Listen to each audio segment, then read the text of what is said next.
Christmas ആഘോഷങ്ങളുടെ ഒരു ഭാഗമായിരുന്നല്ലോ കൊക്കക്കോളയുടെ പരസ്യം. പക്ഷെ ഈ വർഷം കാര്യങ്ങൾ കുറച്ച് വ്യത്യസ്തമാണ്. ആദ്യമായിട്ടാണ് കൊക്കക്കോള അവരുടെ ക്രിസ്മസ് പരസ്യമായിട്ടുള്ള ഹോളിഡേയ്സ് ആർ കമ്മിങ് പരസ്യത്തെ AI ടെക്നോളജി ഉപയോഗിച്ച് നിർമ്മിച്ചത്. Secret Level, Silverside AI, Wild Card എന്നീ സ്റ്റുഡിയോകളുമായി സഹകരിച്ച് കൊക്കക്കോള 3 വ്യത്യസ്ത പരസ്യങ്ങൾ സൃഷ്ടിച്ചു. ലിയനാർഡോ, ലൂമ, റൺവേ പോലുള്ള AI മോഡലുകളാണ് ഇതിനു വേണ്ടി ഉപയോഗിച്ചത്. എന്നാൽ എല്ലാവരും ഇതിനെക്കുറിച്ച് ഒരുപോലെ സന്തോഷത്തിലല്ല.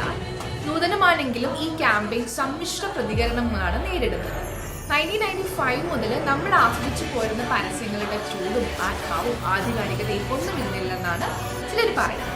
എന്നാൽ മറ്റു ചിലർക്ക് ഇത് ഭാവിയിലേക്കുള്ള ഒരു ചുവടുവയ്പ്പാണ്.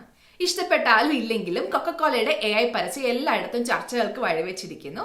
നിങ്ങളുടെ അഭിപ്രായം എന്താണ്? നിങ്ങൾക്കും ഈ പുതിയ മാറ്റം ഇഷ്ടമായോ? അഭിപ്രായങ്ങൾ കമന്റ് ബോക്സിൽ രേഖപ്പെടുത്തുക.